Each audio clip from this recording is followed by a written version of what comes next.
If you're curious about the new Kawasaki Ninja 7 Hybrid for 2025, here's a detailed look at what makes this motorcycle unique, how it performs, and what to expect, perfect for a YouTube-style article. This model marks a significant shift for its maker, a sport bike by name but with hybrid technology at its core. Underneath the familiar Ninja aesthetic, you'll find a 451cc liquid-cooled parallel twin internal combustion engine paired with a compact electric motor. Together they form a strong hybrid system, one of the first of its kind on a production motorcycle from a major manufacturer. The system isn't just about adding an electric motor for novelty. The e-motor sits behind the cylinder bank, and the battery system is 48V lithium-ion. This configuration delivers several tangible rider benefits. First, instant electric torque at low RPM, which supplements the engine's output and gives the bike a lively off-the-line response. Reviews mention that from a stop, the Ninja 7 Hybrid offers acceleration comparable to some larger displacement bikes. Second, improved fuel efficiency and the ability to operate in full electric mode in certain conditions, although with limitations.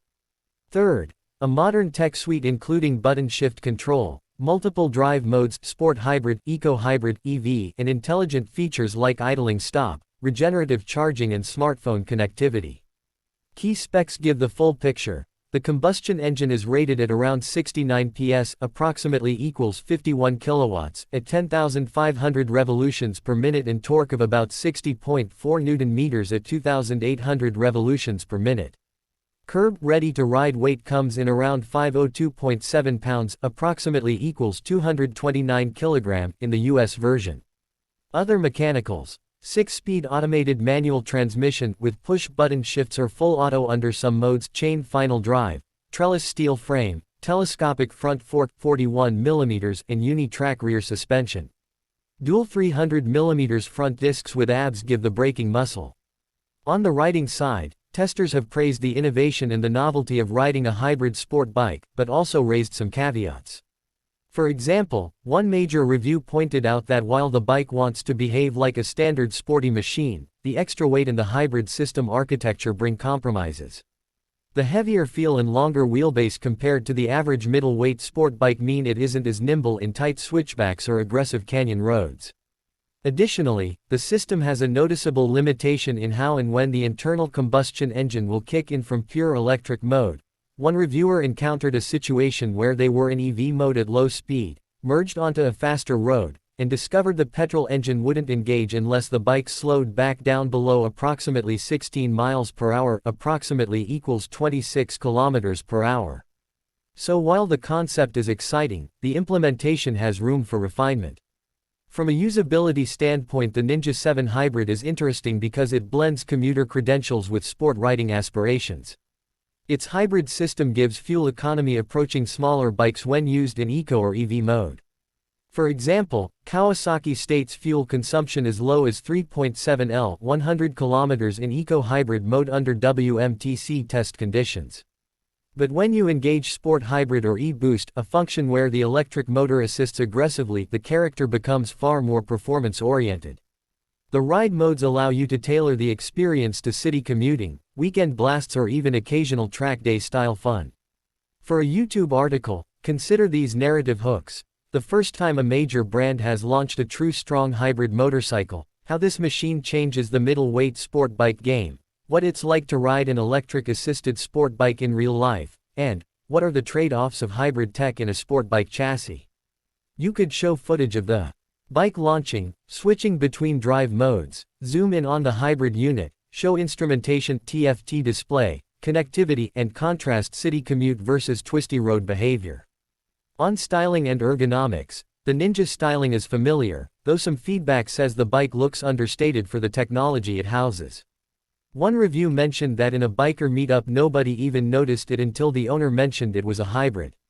Seat height is about 31.3 in, approximately equals 795 m, and ground clearance around 130 mm in European spec.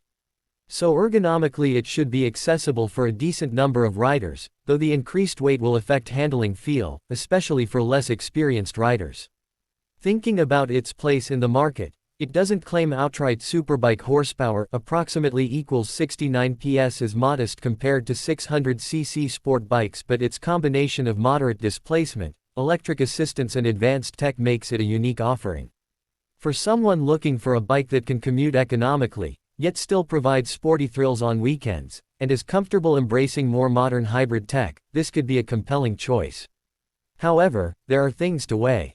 The price is higher than a conventional 500cc sport bike due to the hybrid system.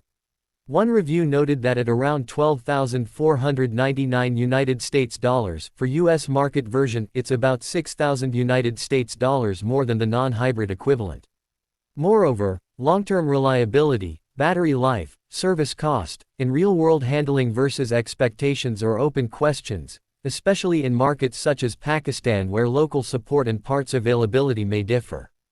In conclusion, the Ninja 7 Hybrid is a meaningful step in motorcycle technology, bringing hybrid drive from cars into the sport bike segment in a production package. It delivers real novelty, solid spec, and genuine usability for everyday riding and sportier outings. Yes, it's not perfect. The extra weight and mode finicky behavior can require adjustment from the rider's side. But for early adopters or riders who want something off the beaten path, it's a bike worth seriously considering.